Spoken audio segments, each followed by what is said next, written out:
করছি। ও খেলবে না।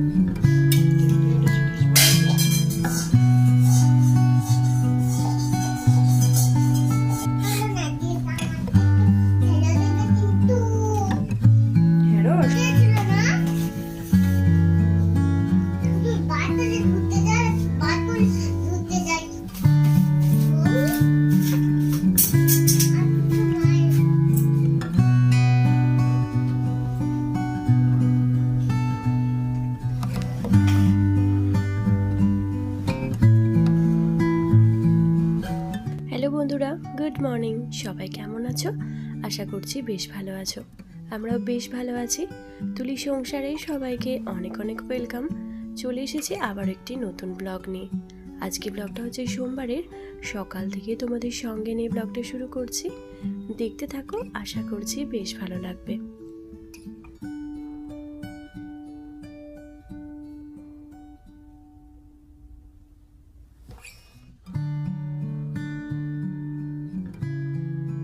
তো সকাল থেকে কেটে গেছে বেশ কিছুটা সময়। সকালের থেকে এখন বাজছে ওই মোটামুটি বলতে পারো 9টা সাড়ে 9টার মতো। সকালের দিকে অনেকটা কাজই ছিল, যেমন ধরো ঘরটর গুছিয়ে রাখা, বিছানাগুলো গোছানো। আর আজ তো সোমবার, সবার কাজ শুরু। সেই হিসেবে আমার ইন্দুসোনারও আজকে স্কুল আছে, তো ওর জন্য সকালে টিফিন রেডি করা, সেই সমস্ত কিছু নিয়ে সেই সময়গুলো পেরিয়ে গেছে। আর এত তাড়াতাড়ির মধ্যে সমস্ত কাজগুলো করেছি, তাই কোনোটাই আর ক্যামেরা বন্দি করা হয়ে ওঠেনি। আর জানো তো, আজকে আমার একটা ভীষণ বড় কাজ আছে, সেই জন্যই না ভাবছি যে ওই কাজটা করব, তাই তাড়াহুড়ো করে সমস্ত কাজকর্মগুলো করছি। এদিকে মাছের ঝোলের জন্য মাছটা ভেজে নিয়েছিলাম, সঙ্গে পেঁয়াজ আর রসুনটা ভাজতে দিয়েছি। তারপর দেখি তোমাদের দাদা বেশ কিছু সবজি নিয়ে এসেছে। সেখান থেকে দেখলাম টাটকা একটা ফুলকপি, তাই সেটা কেটে ভাবলাম একটু মাছের ঝোলে দিই। আর ফুলকপি কাটতে গিয়ে দেখো ফুলকপির ভিতরে কীরকম পোকা, মানে কি বলবো, সত্যি তাড়াহুড়ো করছি রান্নার জন্য, তার মাঝখানে এরকম। আবার এই ফুলকপিটা ভালো করে একটু হলুদ জলে ভিজিয়ে ধুয়ে রেখেছিলাম বেশ কিছুক্ষণ, ওই ঝোলটা বন্ধ করে রেখে। তারপর আবার যখন মানে তুললাম ফুলকপিটাকে, তারপর তুলে ভেজে নিয়ে তারপর আবার এটা রান্না করলাম। কারণ কি, ওই পোকা দেখলে না আমার নিজেরই খেতে কীরকম লাগে। যাই হোক, এই যে দেখো এদিকে একটু টমেটো, আলু, ফুলকপি আর সঙ্গে যে সমস্ত মশলা থাকে সেগুলো দিয়ে ভালো করে একটু কষিয়ে নিচ্ছি। তো তারপর একটু জল দিয়ে মাছ দিয়ে ভালো করে একটা ঝোল করে নেব। যাই বলো না কেন শীতকালে এই যে ফুলকপি দিয়ে মাছ দিয়ে ঝোলটা না খেতে কিন্তু বেশ ভালো লাগে। আমার তো খুবই ভালো লাগে। আর ফুলকপি এমনিতেও আমি ভীষণ পছন্দ করি।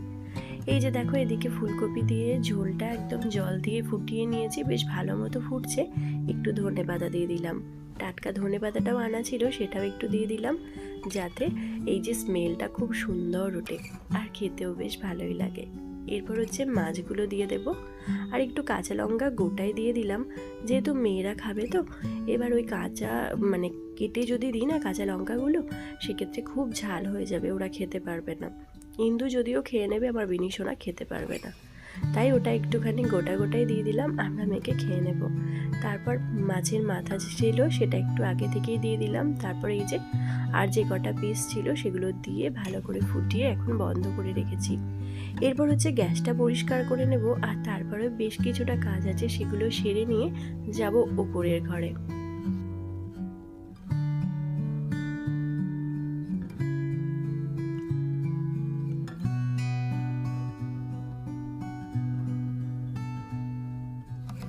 গ্যাসটা আজকে আর সাবান দিয়ে মুছিনি, এমনি একটু কাপড় দিয়ে মুছে নিলাম। আসলে ওই হালকা হালকা একটুখানি তেলটা ছিটেছিল, মাছগুলো না আজকে ঢাকা দিয়েই বেশিরভাগটা ভেজেছি, জানো তো। ওই যে কাজে তাড়াহুড়ো আছে। গ্যাসটা এমনিও কালকে কেন, প্রত্যেক দিনই তো সাবান দিয়ে মোছা হয়, সেই কারণে খুবই পরিষ্কারই আছে। একটু কাপড় দিয়ে মুছে নিলে খুব একটা নোংরা লাগে না। আবার তো ওবেলা রান্না আছে, তখন ভাবছি ওবেলা গ্যাসটা বেশ ভালো করে পরিষ্কার করে নেব। আর তারপর বেশ কয়েকটা টুকটাক বাসন ছিল, সেগুলো ধুয়ে নিয়েছি। আর তারপর এদিকে এই যে গ্যাসের যে ওভেনের যে জিনিসগুলো আছে না, সেগুলো একটু ভালো করে ধুয়ে এবার রেখে দেব। তারপর হচ্ছে বেসিনটাও ভালো করে ধুয়ে পরিষ্কার করে নেব। আর তারপর হচ্ছে অনেকগুলো সবজি নিয়ে এসেছে, সেগুলো ঢেলে পরিষ্কার করে রেখে দিয়ে যাব।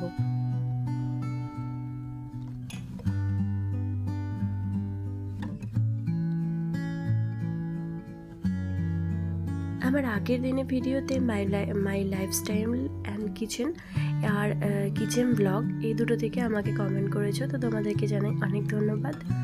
আর আমার আরও দুদিন আগেকার একটা ভিডিওতে পৌলমী ভট্টাচার্য বলে একজন কমেন্ট করেছিলে যে ঘিটা দেখে মনে হচ্ছে খুব সুন্দর।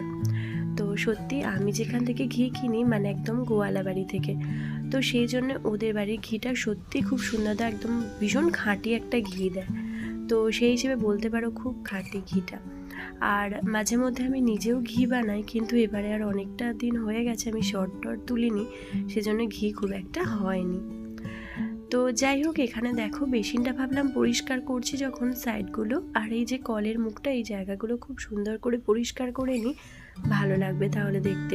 এমনিতেও রোজই বেসিনটা পরিষ্কার করা হয় সামনাসামনি, তবে ওই যে দেওয়ালগুলো ওগুলো কিন্তু রোজ রোজ পরিষ্কার করা হয়ে ওঠে না, মাঝে মধ্যে পরিষ্কার করে দিই। তবে এই যে জলের দাগে মাঝে মাঝে না এরকম একটু একটু দাগ হয়ে যায়, তো তখন চেষ্টা করি ভালো করে পরিষ্কার করে দিতে।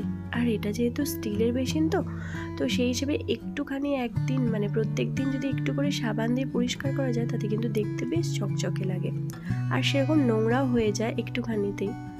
যাই হোক, সমস্ত কিছু বাসন ধোয়া আর সমস্ত কিছু কাজ করা রান্না বান্না হয়ে যাওয়ার পর এখানে সবজি যেগুলো আছে সেগুলো একটু ঢেলে নিচ্ছি। প্রথমে দেখো একটা বাঁধাকপি নিয়ে এসেছি, সঙ্গে একটা না মানে অনেকটা কুমড়ো এনেছে, আর এই যে মূলো এনেছে সঙ্গে যে মূলো শাকটা না, এই মূলো শাকটা বেশ ভালো আছে, ভাবলাম মূলো শাকটা কেটে রেখে দেবো, কালকে ভাজা খাওয়া যাবে। আর এই যে ঢ্যাঁড়স, বেগুন, শসা এগুলো তো আনতেই হয়, সঙ্গে একটু ধনেপাতাও এনেছিল, সেটা সাইড করে রেখে দিয়েছি কন্টেনারের মধ্যে।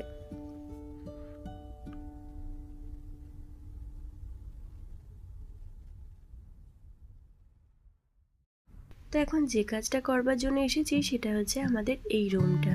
এটা হচ্ছে আমাদের সিঁড়ির ওপরে একটা রুম আছে, সেই রুমটা আসলে আমার যেখানে ঠাকুরঘর আছে সেই ঠাকুরঘরের পাশে একটা রুম আছে, সিঁড়িতে উঠতেই পড়ে। সেই রুমটা কিন্তু বেশ বড়, তবে ভীষণ অগোছালো। আসলে বারবারই এই রুমটা গোছাই আর বারবারই কিন্তু অগোছালো হয়ে পড়ে। সব থেকে দেখো জঘন্য দেখতে লাগছে এই যে খাটটা, এই ছোট খাটটা এখানে তখন ইন্দুসোনা পড়াশোনা করতো বা গান বলো সবটাই এখানে করতো। কিন্তু তারপর কি হলো জানো তো, আমার পাটা যখন ভাঙা হলো মানে ভাঙলো পাটা, তো তারপর কি সমস্ত দিন না আমি উঠে উঠে ওকে এসে গান প্র্যাকটিস করাতে পারতাম না। আর ও তো ভীষণ ছোট, তার ছোট সত্ত্বেও কি ও না ভীষণ ভয় পায়, তো সেই হিসেবে ও না নিজে উঠে এসে গান টান করতে পারতো না।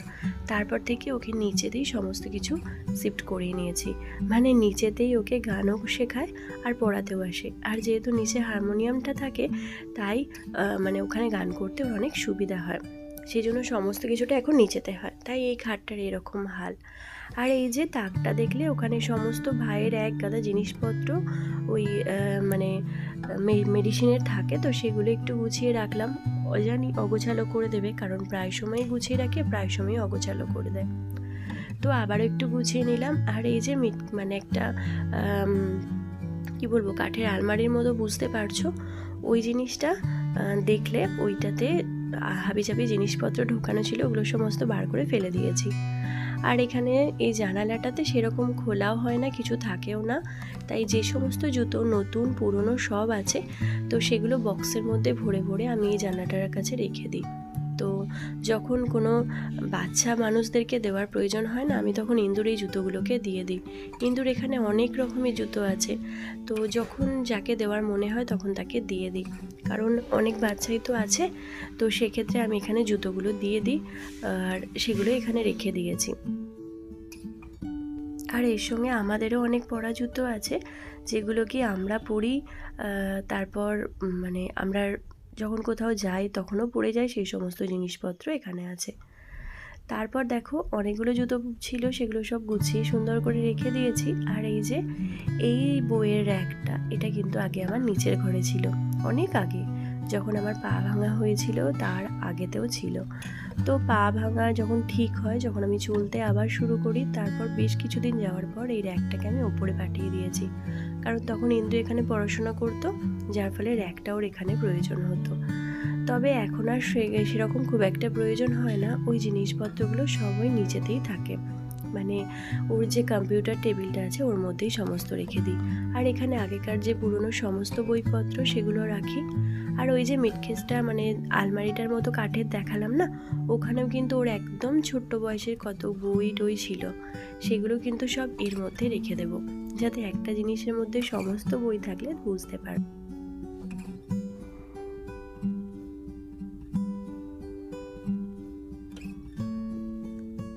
সব শেষে এই জানালাটা এবার ভালো করে ধুয়ে মানে ঝাড় দিয়ে ঝুল টুল মুছে একদম পরিষ্কার করে নেব। আর যতটা মনে করছো যে তাড়াতাড়ি কাজটা হচ্ছে, ততটা তাড়াতাড়ি কিন্তু কিছুতেই হয়নি। মোটামুটি এই ঘরটা পরিষ্কার করতে আমার 2 ঘন্টা লেগে গেছে। যদিও ঘরটাও ভীষণ বড় আর প্রচুর জিনিস ছিল, সেই প্রচুর জিনিস গোছাতে একদম রেডি করে রাখতে কিন্তু আমার অনেকটা সময় লেগেছে। আর আজকে মানে যেহেতু শীতকালটা পড়েও গেছে, আজকে না এই কদিন ধরেই শীতটা পড়ছে, আর আমার তো জানোই প্রচণ্ড পরিমাণে ডাস্ট অ্যালার্জি হয়, সেই জন্য মাথাটা একটা ঢাকা দিয়ে দিয়েছি, সঙ্গে একটা মাস্ক না পরে আমি কিন্তু কাজ করতে একদমই পারবো না। যদিও মাস্ক পরে আমার একটু অসুবিধাই হচ্ছিল, কিন্তু ওটা না পরে আমি পারবোই না কাজ করতে। এরপর চলো বেডটা থেকে সমস্ত জিনিসপত্র নামিয়ে নিয়েছি, এরপর বেডটা সুন্দর করে বিছানার চাদরটা পেতে নেব।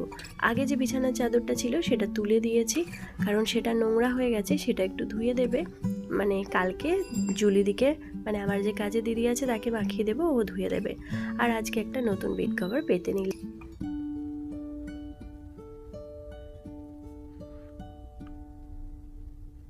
দেখা হচ্ছে তোমাদের সঙ্গে সেই সন্ধেবেলায়। ঘরটর গুছিয়ে এতটাই ক্লান্ত হয়ে পড়েছিলাম সেই সময়, আর এই বেডটার চাদরটা পাল্টাতে পারিনি।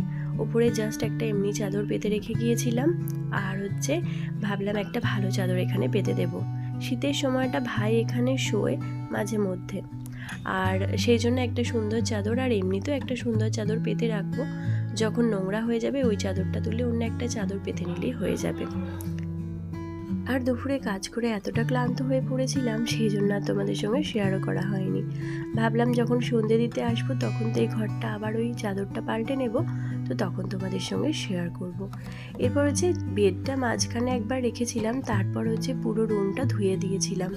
প্রথমে ভেবেছিলাম জানো তো যে কাজের দিদি আসবে তাকে বলবো ধুয়ে দিতে, কিন্তু তারপর মনে হলো পুরো রুমটা একদম ধুলোতে, মেঝেটা একদম নোংরা হয়ে থাকবে, তার থেকে বরং আমি এই জায়গাটা ধুয়ে দিই। তো তারপর একদম বালতি করে, বড় বড় বালতি ছিল দুটো, ওগুলো করে জল নিয়ে এসেছিলাম। যদিও অনেকটাই কষ্ট হয় ওই নিচে থেকে জলগুলো ভর্তি ভর্তি করে বয়ে নিয়ে আসতে, কিন্তু কিছু করার ছিল না, বাড়িতে সেই সময় কেউ ছিলও না যে তাকে বলবো একটু জলটা দিয়ে যেতে। যাই হোক, এই যে বেডটা চাদরটা পেতে নিয়েছি, এরপর একটা বালিশ এখানে রেখে দেব, তাহলে মোটামুটি হয়ে যাবে। আর এই সাইডে একটা কাঠের চেয়ার থাকে, এই যে দেখো এই কাঠের চেয়ারটা ইন্দুর ম্যাডাম তখন পড়াতে আসতো বা গান করাতো তখন এটাতে বসতো, এখন আর সেসব কেউ সেরকমভাবে বসে না। এই চেয়ারটা এই সাইডে রেখে দেবো, একটু ধুলো পড়ে গেছে যেহেতু ব্যবহার হয় না সেই জন্য, তো সেই জন্য একটু মুছেও দিলাম। এবার সুন্দর করে সাজিয়ে রেখে দেব। আসলে কি বলতো, যেই জিনিস আমরা ইউজ করি সেই জিনিস কিন্তু আমাদের খুব ভালো মতো পরিষ্কার পরিচ্ছন্ন থাকে, অথচ যেই জিনিসটা ইউজ করা হয় না সেটা কিন্তু একটু অগোছালোই হয়ে থাকে বা একটু নোংরাই হয়ে যায়। সব সময় তো এই ঘরটা পরিষ্কার করা হয়ে ওঠে না, কারণ সেরকমভাবে ঘরটা ব্যবহার করা হয় না, তাই সবসময় প্রয়োজন পড়ে না বলে অতটা মানে গোছানো হয়ে ওঠে না। আর এই যে দেখো ফাইনালি তোমাদেরকে দেখাচ্ছি এখন পুরোটা পরিষ্কার হয়ে যাওয়ার পর। এই ঘরে প্রচুর জিনিস আছে, প্রচুর হাবিজাবি জিনিস, যেগুলো খুব একটা প্রয়োজন পড়ে না, আবার অনেক অনেক সময় প্রয়োজনও পড়ে। মানে প্রয়োজন যে মানুষের কোন সময় কী পড়ে সেটা বোঝা বড় মুশকিল, কারণ দেখবে একটা জিনিস তুমি ফেলে দেবে, আবার কিছুদিন পর দেখবে ওটাই তোমার প্রয়োজন পড়বে। আর এই বেডের কাছে একটা জানালা, ওটাও ধুয়ে দিয়েছি। তো তারপর এই যে দেখো এই তাকটা ফাইনালি গোছানোর পর কতটা সুন্দর দেখতে লাগছে। গোছানোর পর কিন্তু দেখতে সব জিনিসটাই খুব সুন্দর লাগে। তো এরপর এই যে এই জায়গাটা, এটাও সুন্দর করে গুছিয়ে নিয়েছি। সব থেকে অগোছালো হয়েছিল আমার ওই বেডটা, মানে একদমই নোংরা হয়ে গেছিলো। কেন জানো তো, আমার ইন্দু সোনা ওখান থেকে ওর ফুল প্যান্ট বার করেছে। শীতের যে বড় বড় বালতিগুলো দেখলে না প্রথমে, ওর মধ্যে শীতের অনেক অনেক জিনিস ভরে রাখি, তো যখন শীত চলে যায় তখন ওগুলো নিয়ে এসে এখানে রেখে দিই। সেই জিনিসগুলোই ও ওখান থেকে পেরে নিয়ে গেছে বলে ওইভাবে নোংরা করে দিয়ে গেছে। আর আমাদের ট্রলি ব্যাগগুলো এরকম সুন্দরভাবে মানে কাপড় জড়িয়ে রেখে দিয়েছে যাতে ধুলো না পড়ে। তারপর আমার মা অনেক চটের বস্তা পাঠিয়েছে, সেগুলোও রেখে দিয়েছি। ফাইনালি এই জায়গাটা দেখে আমার অনেকটা ভালো লাগছে, কারণ এই খাটটা একদম নোংরা হয়েছিল, এখন অনেকটা পরিষ্কার। তো এই জায়গাটা ইন্দুর পড়ার সমস্ত বইপত্র সেগুলো গুছিয়ে রেখেছি। আর এই যে এই খাটটা দেখো সুন্দর করে গোছানো হয়ে গেছে, খাটটাও বেশ সুন্দর লাগছে। আর হচ্ছে শীতের যখন জিনিসপত্র পোশাকগুলো দরকার পড়বে তখন আবার এখান থেকে নিয়ে যাব, এই বালতিগুলোর মধ্যেই থাকে।